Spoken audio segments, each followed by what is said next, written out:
This is Ed Brayton reporting for Patheos from the Reason Rally in Washington, D.C.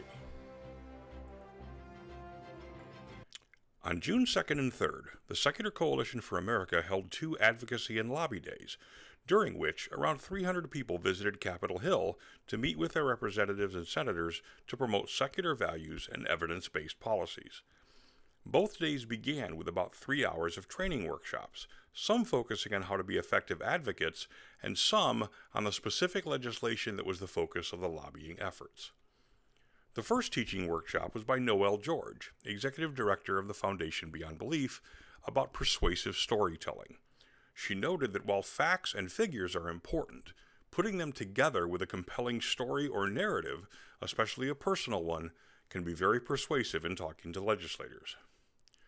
The focus of the lobby day was sex education, specifically a bill called the Real Education for Healthy Youth Act, sponsored by Cory Booker in the Senate and Barbara Lee in the House. The bill has more than 60 co-sponsors in the House and 16 co-sponsors in the Senate, all of them Democrats. This bill would do several things. First, it would eliminate funding for abstinence-only sex ed programs, something President Obama has also proposed in his 2017 budget. Second, it would require that all federally funded sex ed programs include only medically accurate information, are evidence-based and comprehensive, meaning they cover the effective use of all forms of contraception and are LGBT inclusive. And third, it would end a federal ban on condom distribution in public schools. After Noel George spoke, they showed a segment from Last Week Tonight with John Oliver about some of the absurd and dangerous things taught in abstinence-only sex education. Then Antonio David Garcia of the Los Angeles LGBT Center spoke. He noted that young gay and bisexual men are the overwhelming majority of new HIV cases, and very few know that it can be easily prevented through PrEP, or pre-exposure prophylaxis, and NPEP, or non-occupational post-exposure prophylaxis.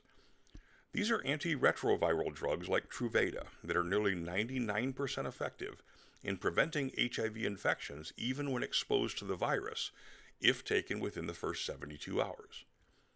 The Sex Education for Healthy Youth Act would help build awareness of these medications as part of a focus on science and evidence-based sex education.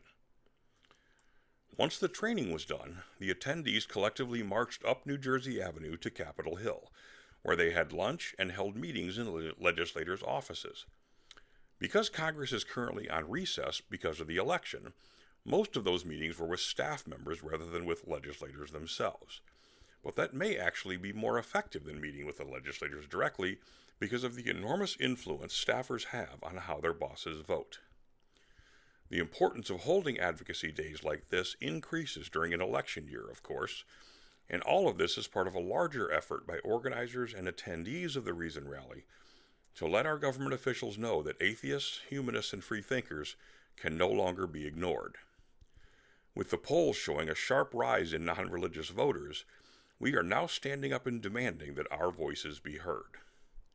The non-religious will no longer sit in silence, while only the religious get to influence public policy, and the Reason Rally and its associated events is a reminder that we too get a seat at the table of political power.